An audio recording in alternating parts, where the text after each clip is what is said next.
What is up, everybody? What is going on? Happy Wednesday night.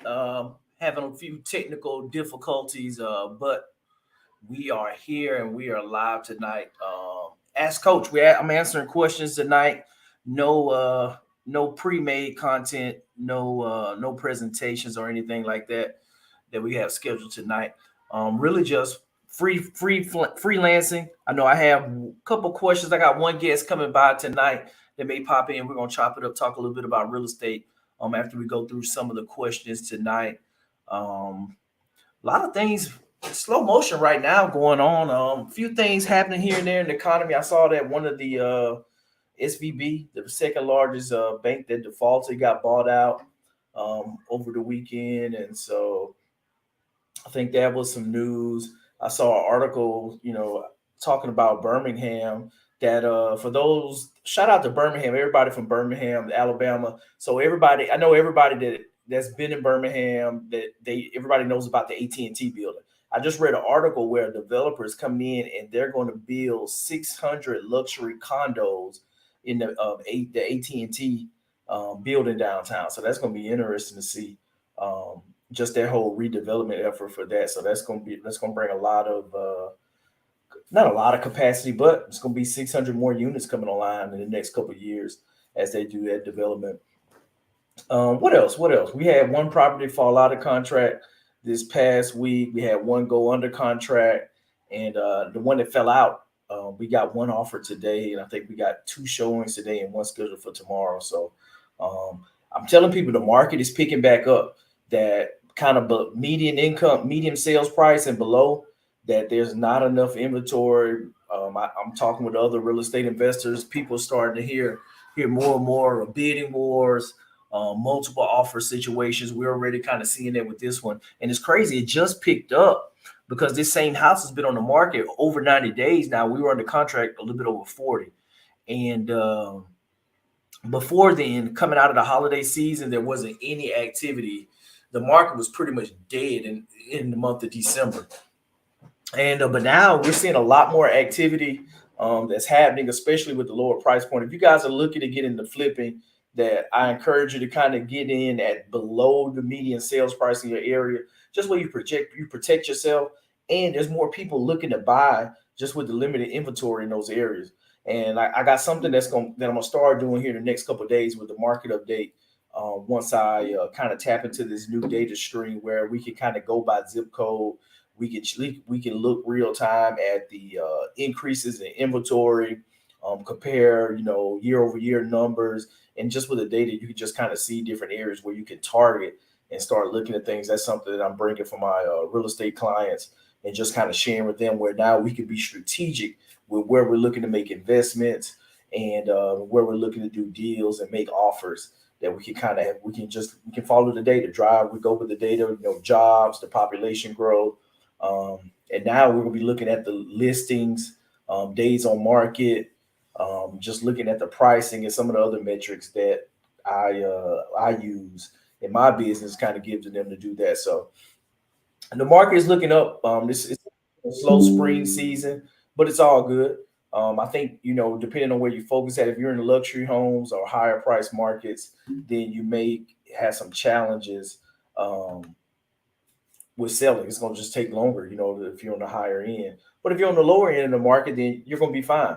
And I think you just got to figure out the best strategy. We'll continue to look at multifamily deals as well, too. Small apartments. Well, I won't even say small apartments kind of is the niche, but we've been looking at some larger than 40 units. And I think that some sellers are unrealistic. We got a couple things working potentially for some off-market deals with a little bit of seller financing mixed in, where the numbers make sense. With the price per door, it makes sense. And looking at just the upside for where the market rent is right now, because I keep telling everyone that as you look at where we are right now in the market, that the market's slowing down from a single family first time buyer, or just a consumer that's looking to buy houses. But all that means is it's going to be increased demand for rental property, just because everybody's not buying a house. They're choosing to rent right now. And so therein lies an opportunity for landlords to continue to move forward and pick up rental properties. We're looking to execute as many birds as possible on the single family side and pick up one or two multifamily, if not more, and just continue to grow the portfolio and just take base hits as they come along and continue to truck along with interest rates and everything else. So you just got to figure out your strategy and understand your market and dive in and be aggressively patient and not worry about where the interest rates are. Just underwrite for them so you can be in good shape and then just kind of take it from there.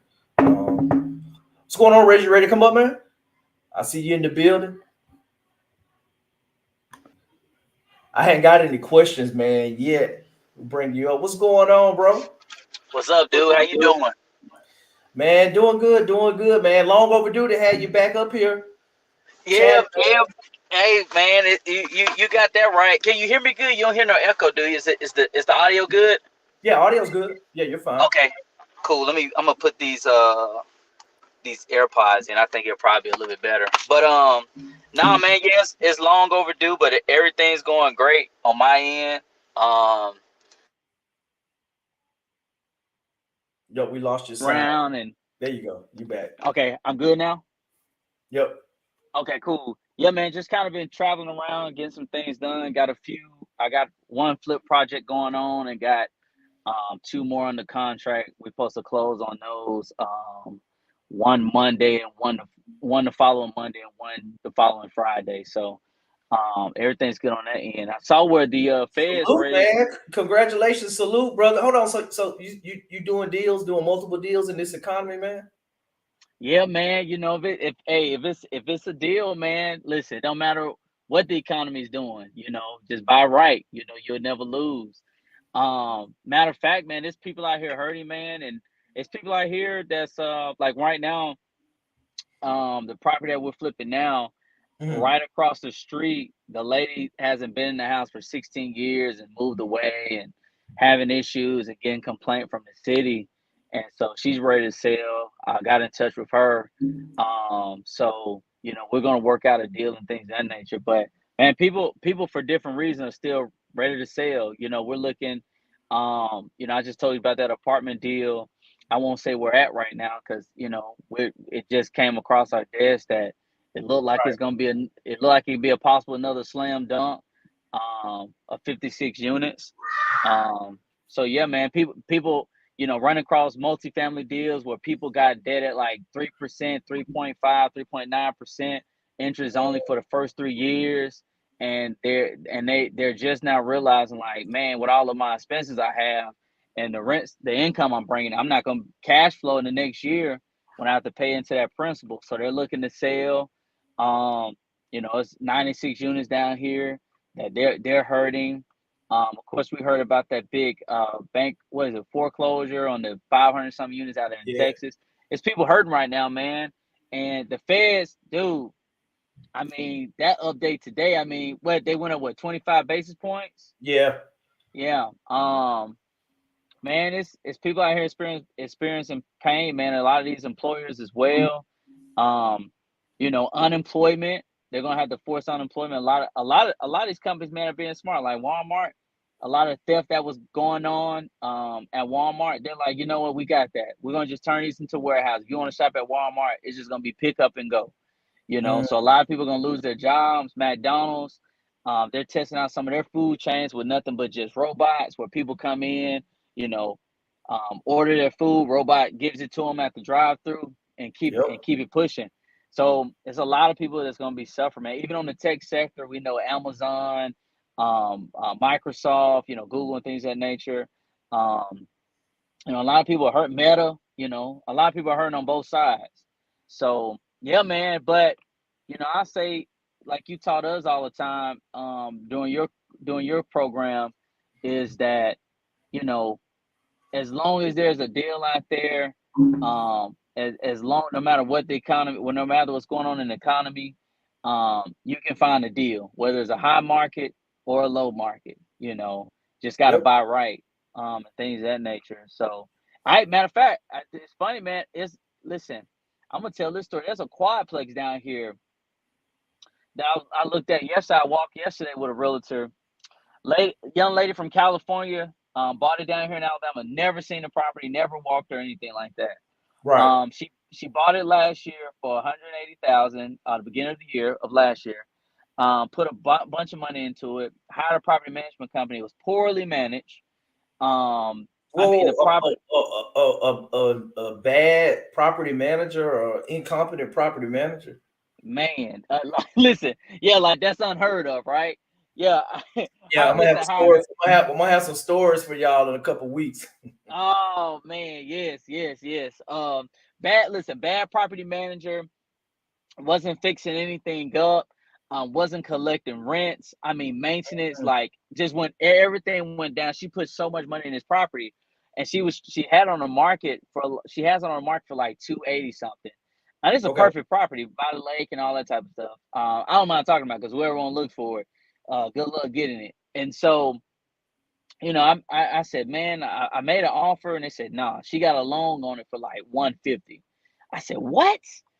And so I said, well, what about assuming her loan or whatnot? She'd be open to that. She's like, yeah, she'd be open to that, but she still want 130,000. I'm like, listen, that's not going to work. The property quadplex, in our experience, looking at duplex, the way these appraisers do, Yeah. we've had some wacky stuff come back from like this small multifamily, comparing them to single families and anything. But make a long story short, went to walk the property yesterday. The property needs about 120, 130,000 worth of work. There's Wow. only one tenant in there. Market rents over there per unit for 2-bed, 2-bath is like $1,200, right? Great, Okay. great numbers, right? Ladies paying $750, only one tenant. But you have 120,000 worth of work. The ARV is only 300. She has a loan for 150. Numbers just don't work. So it's like either you make an offer of 100,000, 110,000, and she's gonna have to come to the table with 40,000, or she's gonna have to figure something out, man, and just pay that loan. But she's Yeah, no, suffering right now. she just got to sit on a couple more months, and then she'll readdress it. And I just think that's Yeah, why you make money in real estate when you buy, yeah, because you got to buy at the right price. And they say, hey, buy the right price. like my guy Larry always say, that dog there won't hunt. No, At no, that price. it's sad. It's really sad, man. And then you got other owners out here, man. Matter of fact, there's a friend of mine that I won't say his name, but he has two flips going on right now. And what happened was Mm-hmm. one of the properties, it's in a great area. Houses selling for like 380, right? Okay. The lady's going through a divorce. She had on the contract with an investor. And if you're an investor out there, one thing you should not do, if you don't have the money, if the lenders give you a hard time and you're not going to be able to close, just be honest and upfront and say, hey, it's not going to work. Yeah. Things happen, right? But they were giving the lady to run around for a long time, end up getting from under contract. My investor friend came in and swooped it up, offered her a great price. They got the house for 200,000. ARV is like 389. They're only putting like 30K in the property, right? So quick. Next property down the street. These people move to Florida. They get ready to file for bankruptcy. They don't want to lose the house and Right. everything like that. The house been sitting on the market for 100 days. They need to move it. They had it on the market for 350. He said, listen, you give me, I'll buy it 200. I'll buy it for 200. Let me get it. What the way they did it was he structured a deal so great to where they settled at 200, and he said, I'll tell you what, I do even better. Because you guys are behind on your mortgage 3 months, I'll go ahead and pay your mortgage for you for 3 months. If you agree to sell it to me for 200, and also before we close, go ahead and have me, because title was already cleared. Let me Okay. go ahead and take possession of the house and go ahead and start fixing the house up. They was like, yeah, we'll do all that. So as soon as they closed, he only had a week left on the project to be done. It's already ready to be listed. You see what Wow. I'm saying? So people, man, are really motivated and they're in situations right now, but you got to grind and go out there and get it and talk to people, man, Yeah. and use your resources. Yeah, most definitely. Most Most definitely. definitely, man. Man, before I get into this next question, man, introduce yourself to the people. Man, 100%, man. I'm Reginald Reynolds with Count the Cost podcast. I want to help teach you how to generate cash flow and create wealth. My coach Johnny Lynum, we connected through my podcast. I joined his coaching program, which was phenomenal. My first year in real estate last January, I flipped 4 homes, 2 rentals, and 96 units within my first year. Practically with no money in none of those deals. Yeah, man. You did a little bit of creative financing, hard money lending. Yeah, just did a little bit of everything, man, within less than a year, man, and still trucking, you Yep. know, still trucking, man. So yeah, that's me in a nutshell. If you want to get in touch with me, I'm on all platforms: TikTok, Instagram, Facebook, YouTube. Count the Cost podcast. Like, share, and subscribe. But yeah, Most from definitely, bro. Alabama. Yeah, Yeah, man. Super proud of you, man, because you literally took action, crushed it, and hadn't looked back. And your feet still blazing on fire. You blazing the trail, man. So man, I no, great appreciate it. work. The I got one question. I got you, man. I got you for a few minutes. I'm gonna get you to help answer some of these questions, man. 100%. This one here, investor success mindset. What's going on? Coming in from YouTube. How do you evaluate the potential profitability of a deal with the market? I think that one, with the potential, you look at the market, it's all about, understanding the interest rate, underwriting, being conservative with your interest rate. Right now, I'm underwriting things. I want to see where cash flows at 7% and at 8%, just so I know. Just depending on things change, if we go in, do renovations and refinance and rates go up, what am I going to be looking sideways, or am I going to be still like, okay, my deal's still on cash flow, it's going to be $100 less. So I think just want to pencil in your interest rates. You want to be conservative. You want to make sure that you have high fidelity in your renovation costs. If you've been there, done that, you're good at construction. You can do it yourself, or get a couple of estimates from contractors to make sure that you got realistic numbers, and make sure you keep some cash reserves tipped to the side just in case something happens along the way, and you'll be good. What you think, Bridget? So, man, you said also the way I'm looking at deals and underwriting deals, even on the multifamily side. Um, you look at your entry and your exit. So I'm gonna just give an example, kind of based on, because you kind of gave it, gave it all. So looking at the 96 units where you can assume their mortgage at a 3.9% interest rate, right? Mhm. Sounds really good in this market, right? Below inflation and things of that nature currently. So you look at the one thing now, you say, okay, it's cash flowing now, but this loan is a 10-year period and I only got 5 years left. Now you have to underwrite the potential interest rate that'll happen in 5 years. So I would underwrite that between a 5.5 and 6 interest rate. So you'll know with me entering this deal in 5 years, when I refinance or sell, the next person, including the bank, when they underwrite it, they're going to underwrite at this interest rate.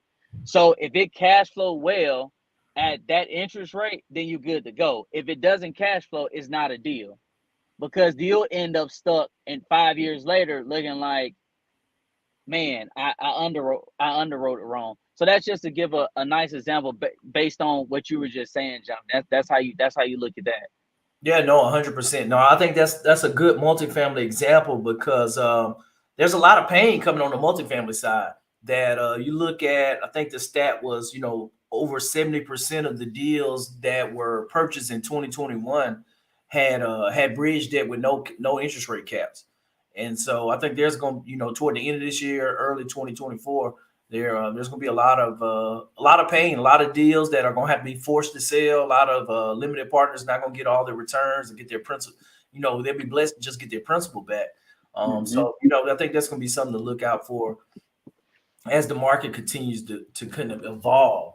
Um, let's see, what's the next question we got here. I'm looking for an apartment deals in Birmingham or any markets with a strong rental market. What areas should I be looking at?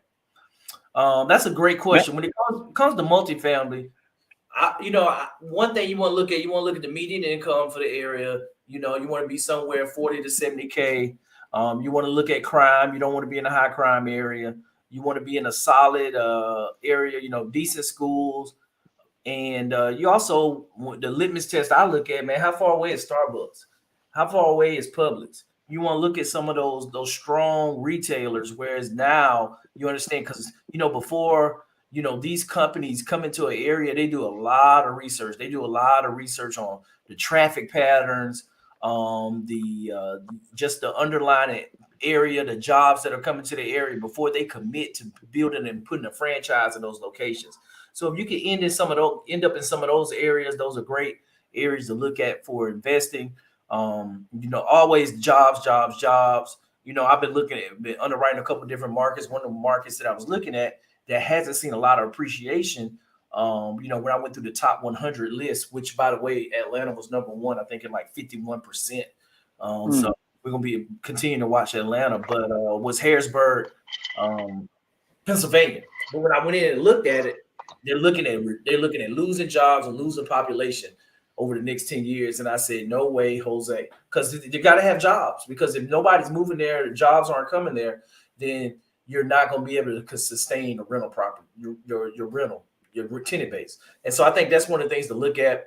You can make money in any market, but as far as looking for long-term growth, it's just easier. You want the market to do the work for you, where it's not a guessing game, and you're not trying to go through and understand like, okay, how am I going to be able to gain some appreciation over time, and how my rent's going to uptick? Because if nobody's moving there, there's not a lot of demand.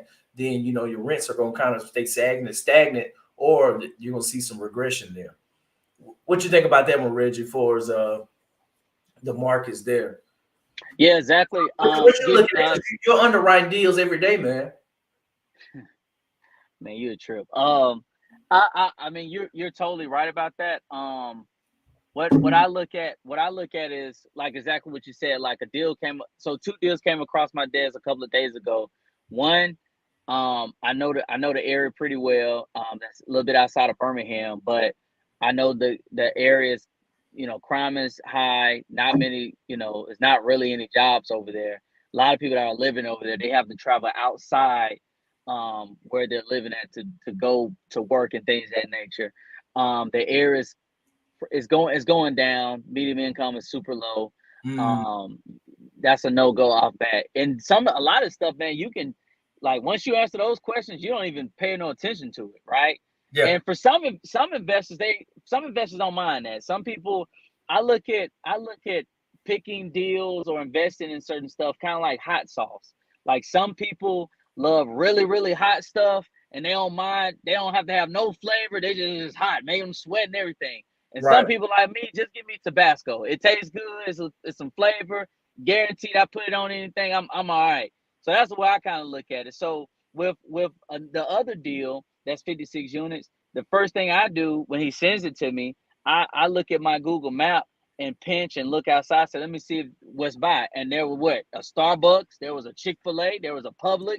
So I said, okay, that's game on there. Then what I do is look at the crime stats.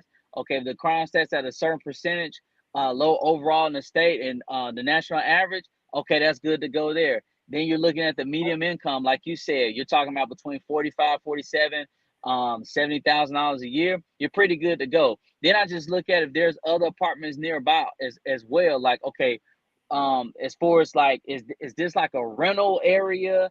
Do people buy homes here? Then I look at the medium house sales over there because I look for also. I don't necessarily look for appreciation, but that is also a factor on my checkbook because we want our properties to appreciate, right?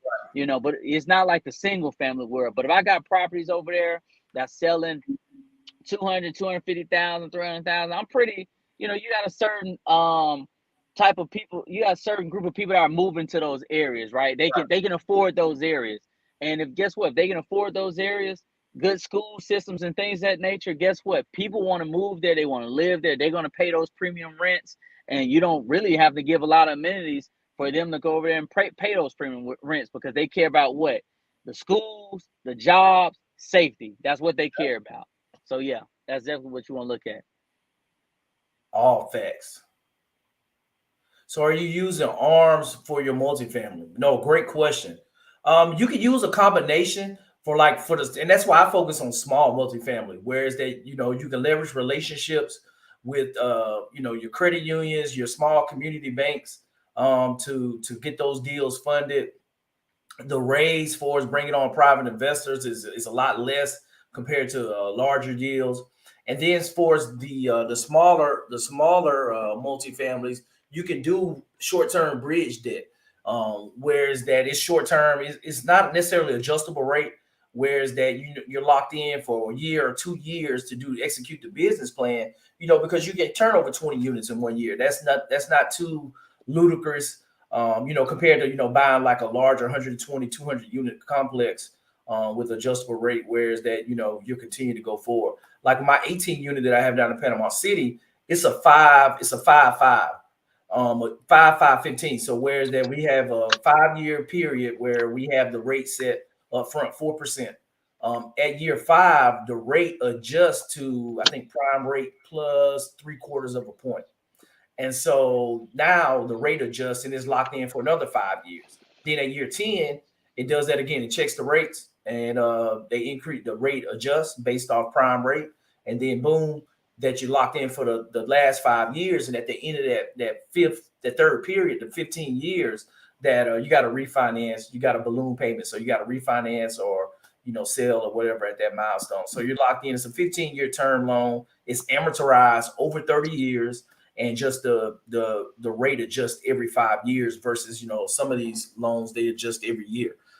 So we just kind of figure out different strategies that you want to use to kind of circumvent that. So yeah, you definitely be creative on the debt side with the adjustable or with the hard money. Interest only loans are great, especially if you're going in to add value where you don't have to worry about the paying principal and interest, and is dragging down your cash flow. And so it just kind of lowers your upfront holding costs. You go in, add value, then you pay off the short term loan. So definitely, there's a lot of different unique loan products out there. But the thing is, you want to make sure you understand the risk associated with it. And I think that's where a lot of people have the adjustable rate debt, and they don't have rate caps. And then when things like where we went from 0% federal funds rate to like 5%, well, 5.25. But now that wide of a swing in interest rates in a short amount of time just threw people out, and it just killed people's cash flow. Actually pushed a lot of people into negative cash flow that didn't have rate caps. So something you definitely want to look at and just leverage that to figure out what's the best loan product for your deal, especially looking at the underwriting with the different ways you can finance it. That'll dictate how you can take the deal down. Great question, Joe. Let's see. Oh, we got another one from Joe. Is it common for sellers to use performer rents to calculate net operating income and property values? You see, we were talking about this one, Reg. You want to take that one about these brokers and they performer rents that they throw out there to us, and Just throw it away. Just throw it away. Don't even look at it. Don't even look at it. Do your own homework. The best way to do that, and I kind of, man, listen, this is what you do. If you really want to know what rent's going on in that area, start calling apartments around that area and pretending as if you're going to move in and just find out how much they're charging for rent there. The property management, they'll tell you. And if they're full, they'll say, "Oh, we're full." Just say, "Oh, okay, well, how much is this rent going there? I'm just, trying to look for a place in the area," and they'll tell you. That can give you a good basis. And then go online and look at some of these apartments around there. Look at the type of the amenities they have. Look at if they got carpet and they're getting, I don't know, let's say 800 a month, then just know you don't have to put LVP in to get 800 a month, because they're getting that. If you got some where they may have, let's say, carpet and they're getting like, I don't know, 725. But if you're putting LVP in, you're getting 850. Then like, okay, if I want to get the top, then I need to probably put this in. But just also know, if they got a swimming pool, if they got a gym, if they got a clubhouse, and you don't have none of those things, you can't charge those rents. And then, it's a caveat to that as well, because we're in an area where there are apartments that have a pool and all that stuff, and we're charging the same thing that they're charging. We're getting it because people need a place to stay.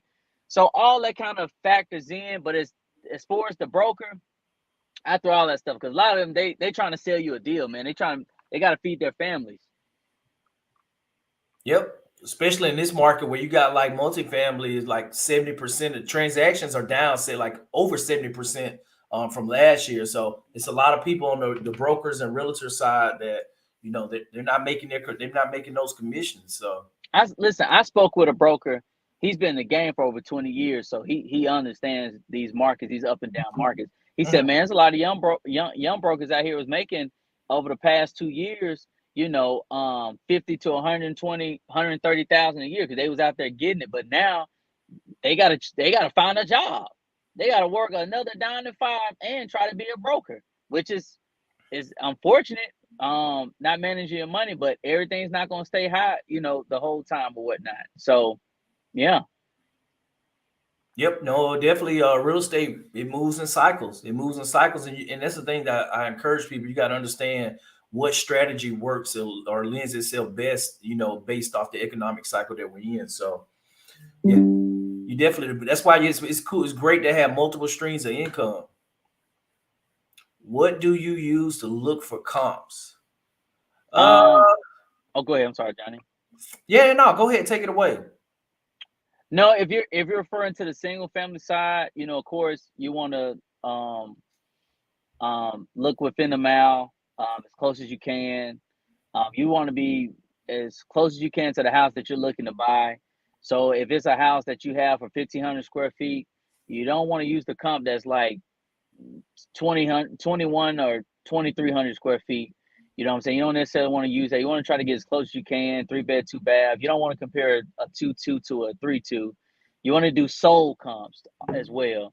And you want to do sold comps at least as close as you can, like 6 months. You can, in some areas, you probably can use it a year, but you want to be as close as you can as far as those comps. You're going to have some realtors out here. I had realtors send me comps and all of them was contingent. It was like, look what this house is under contract for. I'm like, yeah, but it's not sold, so I can't go off those numbers. You know what I mean? So that's how you want to comp single families. When it comes to multifamily, most brokers are going to give you a package where they pull comps for you. But if you're doing something off market, you're direct to the owner, and you can call a broker up. And I mean, when it comes to calling a broker up, if it's your first time talking to a broker, you're like, yeah, man, I'm looking at this off-market deal. Can you pull comps for me? He's probably going to hang up in your face and be like, what? So you want to go ahead and start developing relationships with brokers. Let them know you're in the market talking with them. I mean, literally, next week, I'm traveling with a broker all day. We're going to be in the car together 3.5 hours. We're going to spend the whole day with each other looking at about 3 or 4 deals in the state of Alabama. I'm not going to say where because I don't need nobody looking where I'm looking right now. But we're going to spend the whole day with each other. And I called him that day, wasn't even talking about deals. I'm saying, hey, man, I'm looking at this 12 unit that's off market. He does not have the listing. I said, man, I'm trying to comp this, man. What do you think? Can you pull this for me? And he didn't have no problem doing it. You know why? Because we've been talking for months. We went out for drinks. We went out to lunch several times. Like literally, he's older than me. I call him Mr. So-and-so. We're at the point now, he's like, man, stop calling me Mr. So-and-so. My name is, so we're on that basis. And when we're traveling together, his family lives down in one of the areas where we're looking at. He's like, I was like, man, I don't want to disturb you and your family. He's like, no, man, come eat with my family and stuff. Come meet my mom, my dad. I'd love for you to meet him or whatnot. That's the type of relationship you want, because these properties that he's sending me, he's not sending nobody else. He's walking them for the first time, right? Wow. With the owners. Yeah, and I'm gonna be with him. So, that's the type of impression you want to have on him. But anyway, to answer your question, you can talk to a broker. You got places like CoStar. What's the other one? Crexy. They have comps that you can look up and things of that nature on those websites as well. Get some light going in here. Yep, most definitely, man. I love it. That's what I tell my clients that the difference between leads and contacts to contracts is the R. The only difference between a contact and a contract is the R, and that R is relationships. That you got to get out here, you got to build relationships, you got to have conversations with people, and go from there. Especially like on the single family side, those parameters that Reggie talked about, you can pull and see what houses have sold during those time frames on Zillow On realtor.com, you can kind of see what's sold in those areas.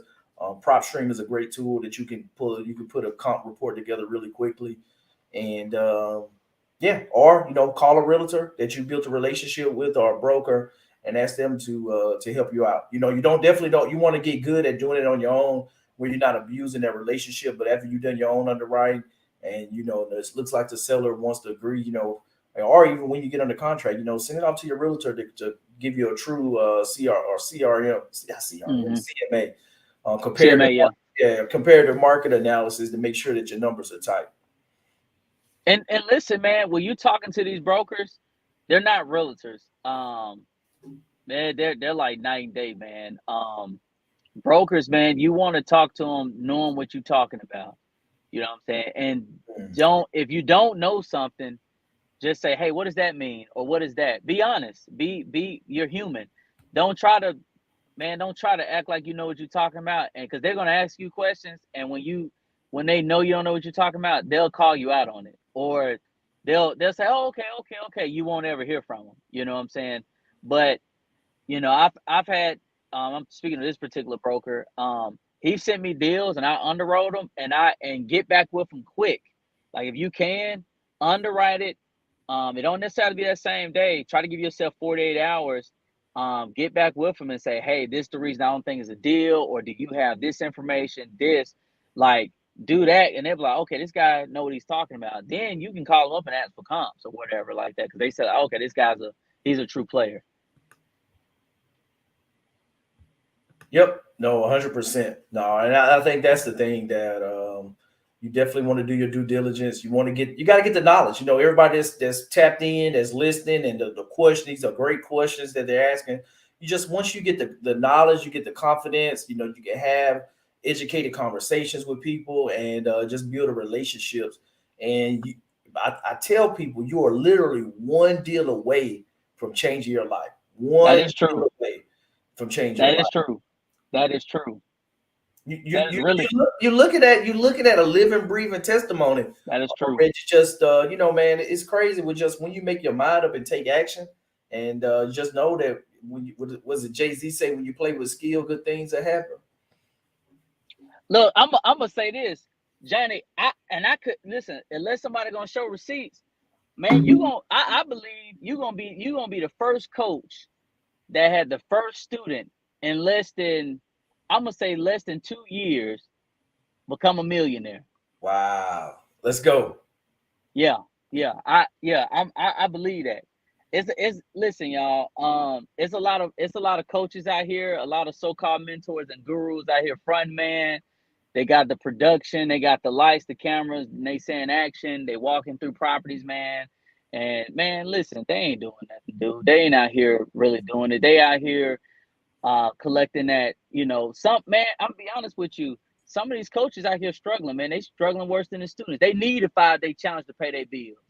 They need a master class every week to pay to keep their lights on. You know what I'm saying? Because they made a lot of money during this pandemic and during this time when everything was up. But now these content creators, man, that so-called saying they real estate gurus, they struggling too. They ain't really done no deals. They really ain't out here pushing it. They can't answer some of these questions that you guys are asking about cap rates and speaking with brokers and lending and all this stuff. They can't answer that stuff, man.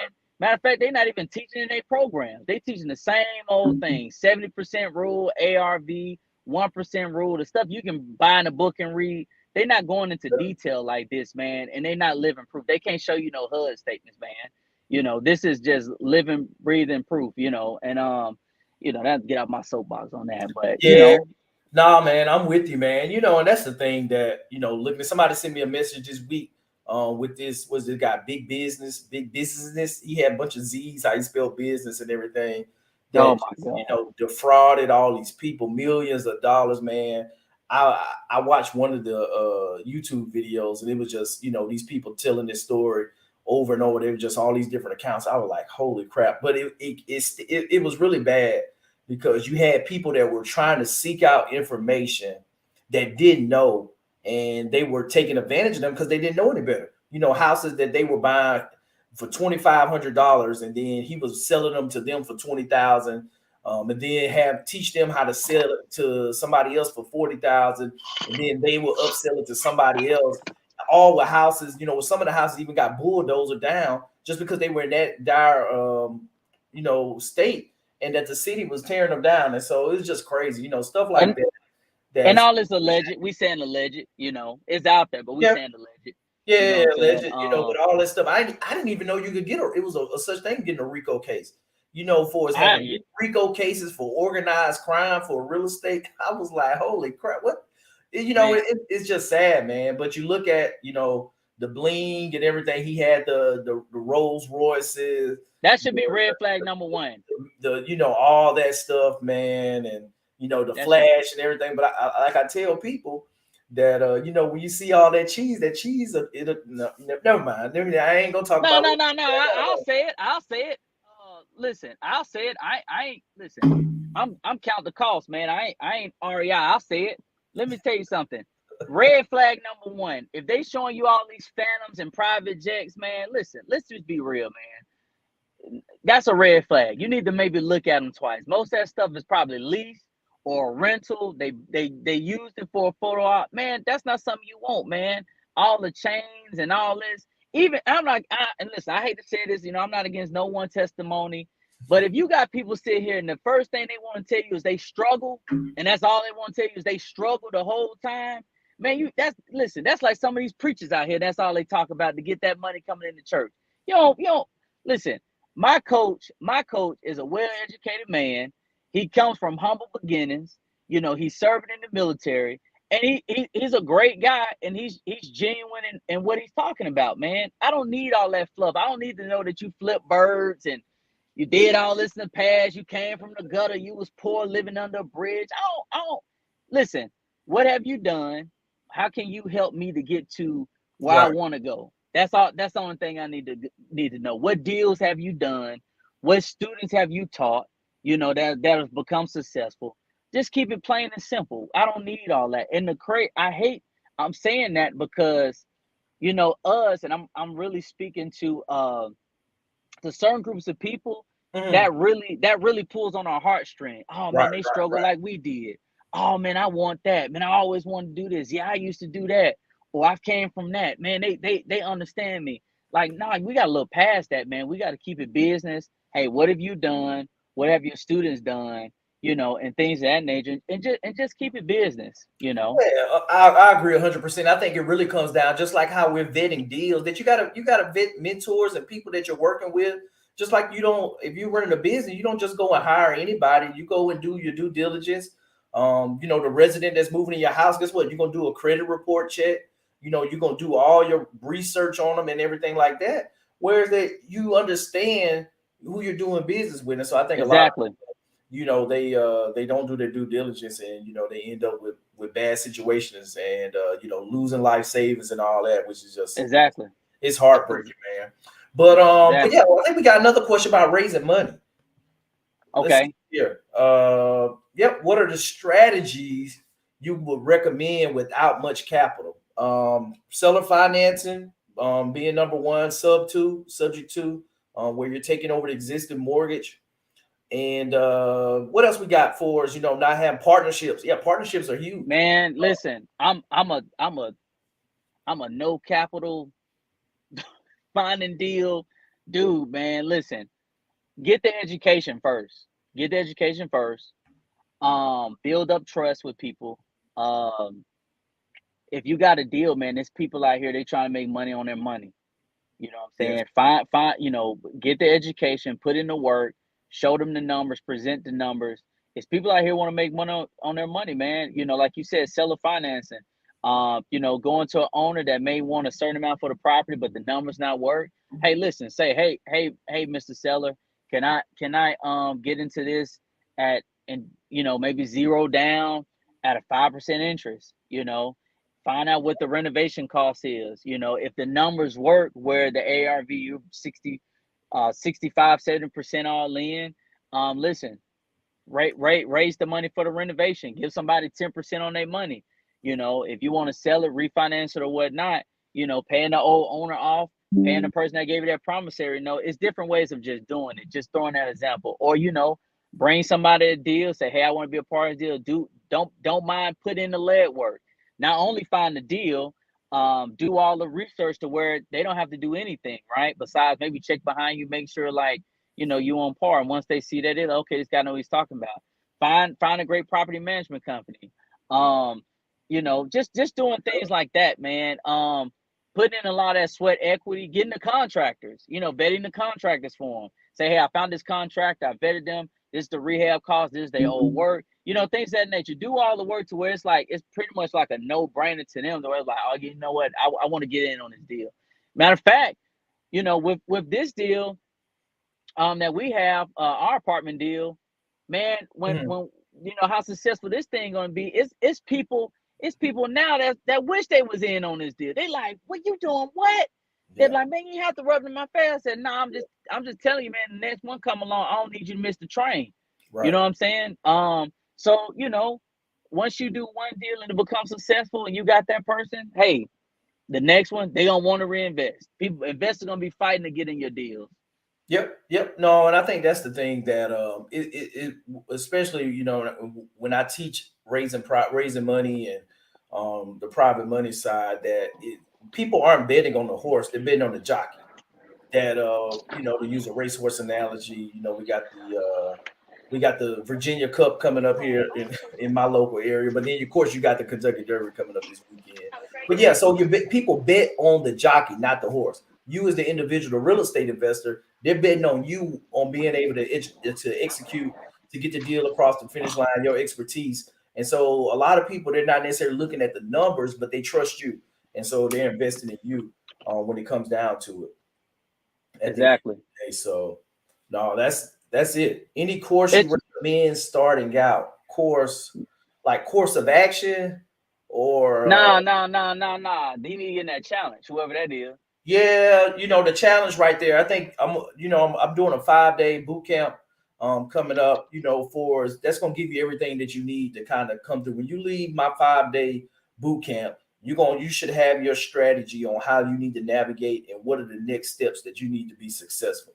That's what this is all about, with the after hour homework or whatever you want to call it, to go through and do the research, whereas that now you understand what's the strategy, what you need to be doing over the next 3 6 months, next year, 5 years, to kind of get to your long-term goals. What's the best strategy that aligns with you where you are right now, with the level of resources that you have, when it comes down to the time and capital that you have at your disposal. Based off of those things, you should have an understanding on how to build your strategy out. And then at the end of the 5-day boot camp, that once you successfully completed that, we give everybody a 30-minute one-on-one session where you get a session with somebody on my team or myself. I jump in as many of them as I can, but we're gonna make sure that you're good to go. Whereas that you can kind of navigate and move with confidence in building your strategy, your wealth building strategy. So yeah, definitely check that out. Will you be teaching strategies with less capital? For sure, for sure. Because when it comes down to it, we talk about my experience on the seller financing side, both single family and multifamily. Last year we picked up 40 unit, 24 unit, got a 20 unit under contract and a 12 unit. And and with all those deals, with the combinations of seller financing in there, hard money loans. I'm working with a couple of lenders for my mentees, whereas that we got preferred lenders to streamline our deals. Whereas that now we're not out just going through and getting proof of funds and having to deal with different lenders to get lending sheets on terms and everything. So yeah, so we'll be talking about that. I'm gonna talk a little bit about raising money somewhat, but more so just the different financing options to kind of help you guys get going on that side too. So yeah, we'll definitely approach it with money, because that's the thing that from just doing this for the last couple of years, like even for me when I got started, when I flipped my first house, that money I didn't have a whole lot of money. I had good credit. I built up my credit over the years, but I leveraged my credit and leveraged the capital that I had a hard money lender, and they did 100% financing on the remodel, and we just kind of got after it. So but you gotta think and approach it with that mindset that just creativity, just listening for context clues when you're talking with sellers, and just understanding how you can get the deal done without having a lot of money and building your network all while you're learning this stuff. So whereas that when you have a deal coming up, you got 2 or 3 people that's waiting to get into the deal with you. And you're already socialized there with them before you found a deal. So now it's a no-brainer. You already talked to them about it and approached it. You've kind of put your draft deal deck together where they understand the estimated returns, and what the terms that partnership is going to have around it. Whereas there's no surprises and everybody is set up for a win-win situation. And so I think Yeah. that's the biggest thing. In person, And no, think, it's online. It's online. We did an in-person event in Birmingham back in January. But this one is gonna be online, so people can tap in for wherever, so you don't have to travel. It's gonna be recorded, where you can go back and watch it, because I know it's gonna be 8 o'clock Eastern every night. June 5th through June 9th is the dates that we're set, 8 p.m. Eastern, and you had access to the recording, because I know we all got, the kids got practice, you got gym time, you got a lot of things going on, so you may have 1 or 2 nights that you're not able to make it, and that's totally fine. So, can, but can, going through with a community, you're going, I love these events because you bring a group of people together where you're going to bring relationships together. You're going to probably walk away potentially with a partner or two, people that you can have accountability with. And so that's what it's all about. I'm going to push you guys. You're going to have, some challenges. I'm going to make you come on video, introduce yourself, all that stuff, share what you're looking for in your journey, because when you come there, you're going to leave a different person. You're going to have a transformation those 5 days. If you show up and do everything that I asked you to do, you would not leave there the same. exactly. Can I say something to that, Johnny? Can you hear me? Go ahead, man. So listen, I haven't even told Johnny this yet, so this is like new news, right? So there was a young gentleman. I'm not gonna say his name. He Mm-hmm. came to the event. Loved the event. I'm talking about all in. And then, we've been talking off and on and things of that nature and blah blah blah. And then he's like, man, Reggie, I got my first house under contract, blah blah blah. I said, man, great. He ran over the numbers. I was like, great. So then he closed on the house. So I was like, cool. So I'm checking up on him, see like, hey man, you need any help as far as contractors and things of that nature? And he's like, yeah, I think he had a few quotes, came back kind of high, whatever. Want to see what your guy do. So I was like, cool. So my guy went to look at it. My guy gave him a quote, and he was the cheapest of all of them, but it was still over their budget. So then I said, hey man, what you plan on doing to the house? And he told me what he was doing or whatever. And I said, man, if you would have told me that, I would have told you that budget, that wasn't gonna fit. I could tell you that based on what you say you was gonna do. So Right. he's like, yeah, man. I said, man, what's going on? Me, I'm very direct. I Right. said, man, there's something you ain't telling me, man. What's going on? He said, man. He said, I hired this mentor. I said, you hired a mentor? He was like, yeah. I said, wait a minute. I said, you hired a mentor outside of like the coaching program at the event, Johnny's coaching program? He's like, yeah, man. I said, well, talk to me about it. What happened? He said, yeah, man. I paid him $4,000. They kind of help you find your first house and do the numbers and stuff. I said, so let me get this straight. Your mentor that you paid $4,000 told you that renovation was gonna be at that cost. What you was gonna do with it? He said, yeah. I said, man, how you feel about that $4,000? He said, it was a waste. And I said, I'm telling this story to tell y'all this, man. Stop going out here looking for the cheapest thing out here. And stop listening to everybody out here and you ain't seen no proof. If you look at this particular mentor, of course I'm not gonna say the name, but if you look at this particular mentor, they only done so many deals, right? Their students ain't hardly done no deals. They telling you renovation cost is way below what everybody was telling you. So something ain't right. But when you already met somebody that you see, dang, they got $10 million worth of assets. The coach does. They student got 96 units within 1 year. To me, that's enough proof within itself for me to go with this versus go with that, right? So I'm saying all that to say we gotta understand you really gotta pay and invest into yourself. That's the first person you gotta invest in is yourself before you buy any house. You need to invest in yourself and hire a great coach and mentor to speed that your process up. Because if you go out here and you say, "Man, I love Johnny. I love what he's saying. I love what he's teaching. Man, he's just so thorough." But then you turn around and here, you turn around, you hire somebody else because they so called cheaper, and because a few of your homeboys or homegirls and told you, "Man, they good, man, they good," and you ain't question what they've done, then you'll be stuck with a $32,000 budget that they told you, but everybody quoting you 60 to 80,000. Ooh, You see what I'm God, saying? But that's a then hair. my guy, because he know me, he said, "Man, I'm gonna help your guy. I can do it for 55, but I can't do it no cheaper than that." But it's still above their Yeah. budget. Dang. I just said all that to say, guys, like really do your homework on these people, man. And when you join these type of Yeah. challenges, man, you can, if you got a coach, if you join somebody challenge and the first 2 3 days, all they talking about is mindset and struggle, run. You ain't wasted your money. You ain't wasted your $97, your $297, your $1,000, whatever they charge. You ain't wasted that money. Go ahead and leave that challenge. But if you got a coach from day one, they talking about mindset and everything after that is education. Education is numbers where you should be able to leave that challenge and execute.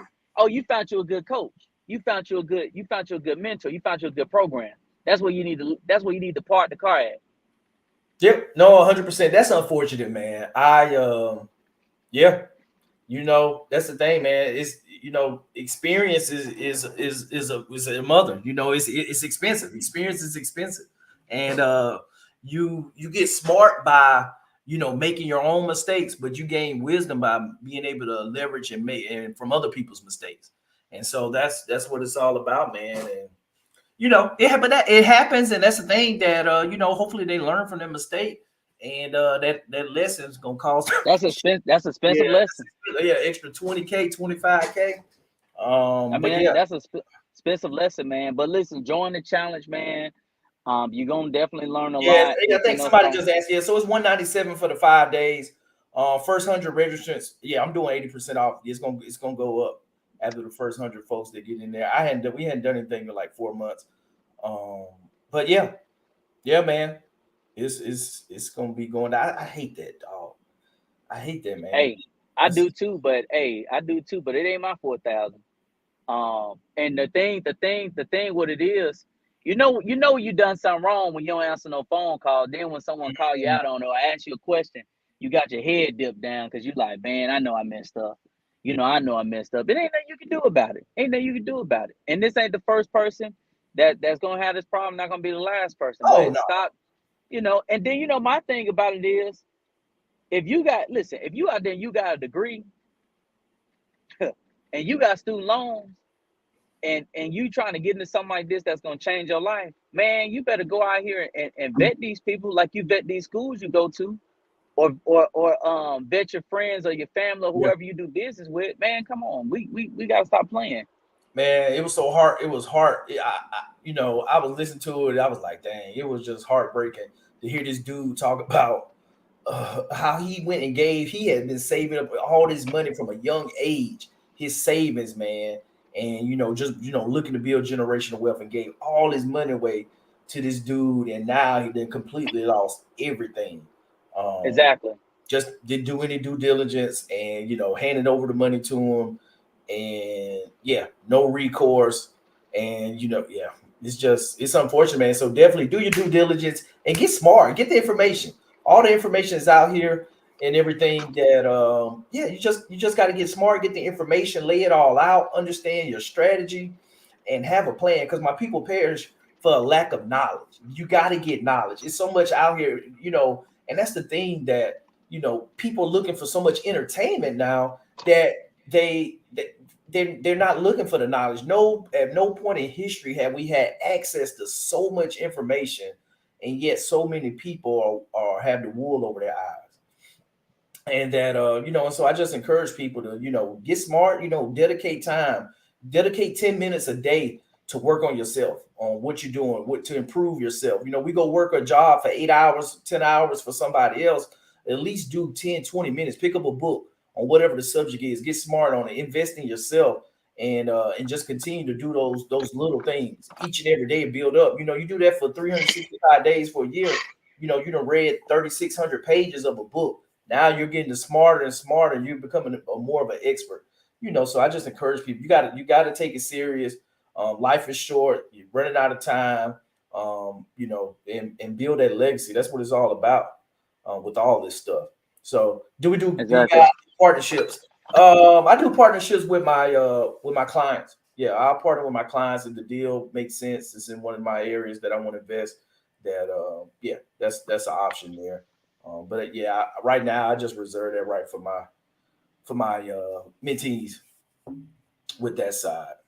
But no, great questions. Somebody said great session as well. Yeah, no, I enjoyed it. I enjoyed it, man. Thanks for coming through, bro. We gotta do this more often and come through. We got some good questions and yeah, Yeah, at man. least once a week, twice a month, something like that. I think is great. Also I partner with people, but you gotta be in part of REI. You ain't in REI, don't even talk to me. Don't DM me talking about I got a deal, brother. Don't text me talking about I got a deal. I got people that came to the event and came to the challenge, then joined REI, and they saying, brother, I got a deal. I'm like, did you join REI? No, I didn't. I'm like, well, you got to join REI, and I don't hear from them. Man. That's on them because you didn't have a good enough deal to join the community. That's it. Because REI I'm all Genius. about community, baby. I'm all about community. You That's know, it. That's it. yeah, It I'm takes all a about village. community. And that's what it's all about. Helping people. We change their lives through real estate, but we helping people tap into their own real estate investing genius. That's what it's all about. But yeah, make sure y'all tap in. The doors are open. I think we just started yesterday with the 100K Okay. challenge coming up first week of June. Make sure you go ahead and get your ticket, get locked in. The cool thing with it that I'm actually letting you guys get behind the scenes for is my coaching sessions that I do with my clients and everything. So the earlier that you get your ticket, the more set coaching sessions that you can come in and participate in and get that piece of it where you can see behind the scenes what's going on, the deals, how we're managing the deals. I got a few of my clients right now that's working active deals that we're doing and working. I'm working my own, flip that we got coming up, closing out. So I encourage you guys, take a look at it, jump in. It's gonna be great. We're gonna kick off the summer and we're gonna continue to make equity happen and we're gonna continue to do deals. But yeah, any parting words for them tonight, Reggie? Man, all I gotta say is believe in yourself. Stop having these limited beliefs that you can't do it. Whether it's no money, no credit. Um, get in the challenge, get the experience, um, learn as much as you can, get the education, man, and just execute. That is, listen, this year, and I would say probably next year, man, this is the time to learn as much as you can and get on some deals because there's people hurt out here and they Yeah. need you to buy them. They Yep. need you to buy them. They want you to buy them. You know, I'm looking at that are houses that are pre foreclosure and they're gonna lose their house. Houses are worth 400,000 and they only owe 60,000. So I mean, people out here hurting, man. So get the education, learn, have faith, believe in yourself, trust your instincts, and execute, man. Execution. Yep. Because guess what? Education. Yeah, go ahead. I'm sorry. Go on and tell them. Go on and tell them. I was going to say education without execution. It's just entertainment. That's it. Yeah, And I ain't that funny. I'm a little funny, but I don't want you to laugh at me. I want you to do some deals. Yeah, man. Yeah, I appreciate it. Yeah, and real quick, if you can, man, join subscribe to Count the Cost podcast on YouTube. And check out my content. I really appreciate it. Thanks, Johnny, for bringing me on again. Oh yeah, most definitely, brother. Yeah, we're gonna get this in the battle rhythm where we can be more consistent. Most And definitely. it's fun to see different great people in this for sure, for sure. That's what it is. It's all love, all family, and see you guys next week. And yeah, guess what? Y'all gonna make some equity happen, do some deals. Let's go. All right, brother.